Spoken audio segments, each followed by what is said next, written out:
આપણા લોક સાહિત્યમાં ઘણી બધી લોકવાર્તાઓ છે કે જે એક સમયે મનોરંજનનું કામ કરતી, પણ અત્યારે મોબાઈલના જમાનામાં આ બધી લોકવાર્તાઓ વિસરાતી જાય છે.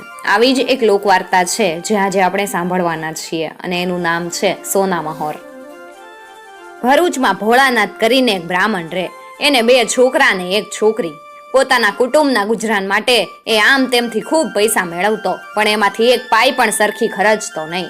છોકરા બિચારા અર્ધે પેટે જીવન ગાળતા, પણ કરે હું. ભોળાનાથ ક્યારેય એમની વિનંતીઓને ગણકારતો નહીં. એમ જ વધારે અનાજ લાવી એમની ભૂખ સંતોષતો પણ નહીં. માણસ દીઠ 1 રોટલી એ પોતાના હાથે જ તૈયાર કરે અને એટલું જ ખાવાનું ને બધાને એટલું જ ખાઈ પોતાની ભૂખ ભાંગવાની. આમ કરી એણે 1000 સોનામહોર ભેગી કરી. 1000 સોનામહોરનું નામ લેતા જ એને હસવું આવી જતું અને તે આનંદમાં ગરકાવ થઈ જતો.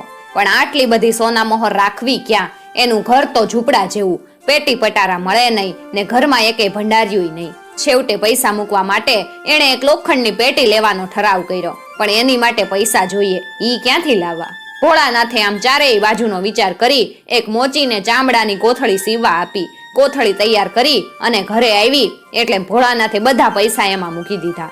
કોથળીની ઉપર કાપડનું એક સુંદર પડ કરાવી લીધું અને કોથળી હંમેશા હાથમાં ને હાથમાં જ રાખવા માંડી. સૂતી વખતે પણ કોથળીનું ઓશીકું બનાવતો અને તેને માથા નીચે મૂકીને સૂઈ જતો. ગમે એટલું દૂર જવાનું હોય પણ એ કોથળી મૂકીને જાય નહીં. રખે ને છોકરાઓ પૈસા વાપરી નાખે એ બીકે કોથળીને હારે ને હારે લઈ જાય અને હારે ને હારે લઈને ફરે. પૈસાને જીવથી વધારે વાલા ગણીને સંભાળ રાખે.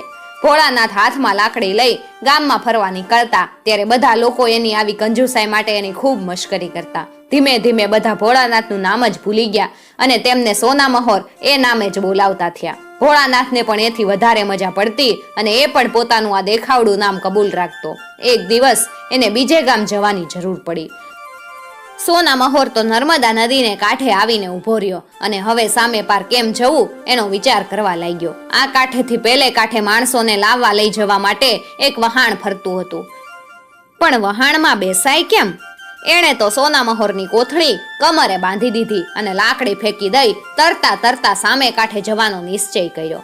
ચોમાસાના દિવસો અને નર્મદા પાણીથી ભરપૂર હતી અને જોશ બંધ વહેતી સમુદ્ર તરફ દોડતી હતી. સોનામહોર અડધી નદી તરી ગયો એટલામાં તો એની કમરેથી પૈસાની કોથળી છૂટી ગઈ. દુનિયા ડૂબી. સોનામહોરનું તો મરણ જ આવી ગયું. એણે એકદમ તરવાનું કામ બંધ કરી કોથળી સંભાળવા માંડી. કોથળીનો બંધ જરા ઢીલો થઈ ગયેલો હતો તે તેણે જોર કરીને બરાબર બાંધી દીધો અને જેવો પાછો તરવા જાય એવી જ પાણીની એક મોટી છોળ આવી. તેણે તેને નદીના પાણીમાં સમાવી દીધો. સોનામહોર છેક તરતો તરતો શુક્લ તીર્થ તરફ તણાઈ ગયો. પવિત્ર શુક્લ તીર્થને કિનારે કિનારે ધીમે ધીમે વહેતી નર્મદા નદી ઉપર નાતી અને પાણી ભરતી સ્ત્રીઓએ સોનામહોરને દૂરથી તણાઈ આવતો જોયો. તેઓ બધા આશ્ચર્યમાં ગરકાવ થઈ ગયા અને બિચારો કોણ નિર્ભાગી માણસ આ પ્રમાણે તણાઈ આવ્યો હશે એમ બોલી શોક કરવા લાગ્યા.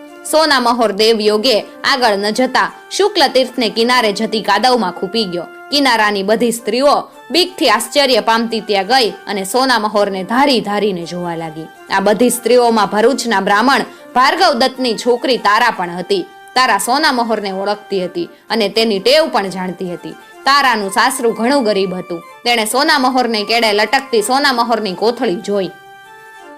તારા બોલી, ચાલો ચાલો, એ મરેલા માણસ છે, એમાં જોવા શું ઊભા? રાત પડી, હવે અહીંયા ઊભા રહેવું ઠીક નહીં એમ સમજાવી એ બધી સ્ત્રીઓ સાથે ગામને પાદરે આવી. સૂર્યનારાયણ ડૂબી ગયા હતા. હવે થોડું જ અજવાળું બાકી રહ્યું હતું. ગામમાં પેસતા જ એકદમ તારા બોલી ઉઠી, હાય હાય, મારા હાથની વીંટી ક્યાં? મને લાગે છે કે નદીને કાંઠે જ રહી ગયો છે એમ બોલી તે એકદમ પાછી નદીને રસ્તે વળી. તારા ધીમે ધીમે સોનામહોરના મળદા પાસે ગઈ અને તેને કાદવમાંથી ખેંચીને બહાર આણ્યું.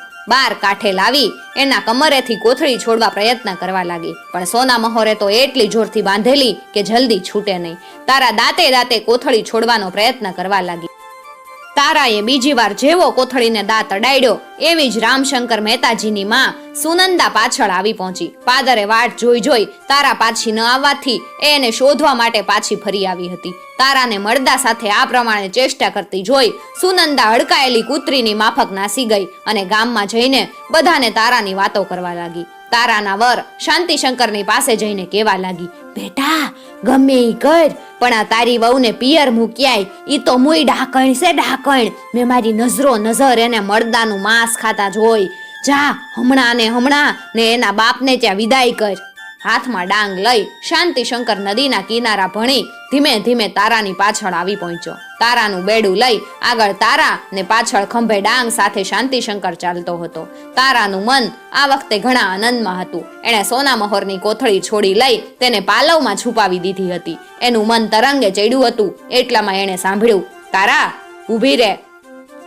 તારા ઊભી રહી પાછળ ફરીને જુએ તો શાંતિશંકર ડાંગ સાથે ઊભો છે. તેણે તેને કીધું, તારા બાપને કોલેરા થયાનો તાર આવ્યો છે, માટે જલ્દી અહીંયાથી તારે પિયરે જા. પણ મારા લુગડા કપડા? ના, કોઈ વસ્તુનું કામ નથી. તું તારા બાપને ત્યાં જલ્દી જા. તારાના બાપનું ઘર શુક્લ તીર્થથી થોડે દૂર આવેલું હતું. ભરૂચથી થોડા જ દિવસ ઉપર તેઓ ત્યાં આવીને રહ્યા હતા. તારા શાંતિશંકરનું બોલવું સાંભળી કંઈક વહેમમાં પડી. તે પોતાના પિતાના ઘર તરફ ચાલવા લાગી. શાંતિશંકર પણ ડાંગ લઈ તારાની પાછળ જ ચાલતો હતો. તારા સ્વામીની આગળ ચાલતા ચાલતા ધીમે ધીમે બોલવા લાગી, ભોળાનાથ રે મુજ ગામ, જેને ખીજવે લોક તમામ. વણ ખાધે તે ભૂખથી મરે, પાઈ પણ ભેગી કરે. મોર મેળવી 1000, તેની કોથળી કરી તૈયાર. તે કોથળી કમર પર બાંધી પરગામે પણ જાય જો. ભૂખથી તરફડતા બાળકડા, દુઃખ ગીતડા ઘર ગાય જો. તેનું શબમે દીઠું અહીં, કોથળી પણ કમર પર સહી. તારા ગરીબ હતી બહુ પેર, પણ કરવાને લીલા લેર. તારા તે શબ સમીપે ગઈ, દાંતે કોથળી છોડી રહી. તે અવલોકે વેમ પડે તો તારાનો શું વાકજી, નથી શાકીની ડાકણ દામીની, હું અબળા બહુ રાખજી. આ સાંભળી શાંતિશંકરે એને પ્રેમથી પાછી ઘરે જવા બોલાવી. પણ હવે તારા પાછી ન ફરી. એણે બધી વાત પોતાના બાપને કઈ સંભળાવી. બાપે સોના મહોર તેના દીકરાઓને મોકલાવી આપી અને તારાને પોતે તેટલું જ ધન આપ્યું. તારાનો બાપ ઘણો શ્રીમંત હતો. છેવટે શાંતિશંકર પોતાની ભૂલ કબૂલી તારાને તેડવા આવ્યો. તારાને કાંઈ ભાઈ બહેન તો હતા નહીં, એટલે તારા અને શાંતિશંકર ત્યાં જ રહ્યા અને ખાધું પીધું ને મજા કરવા લાગ્યા.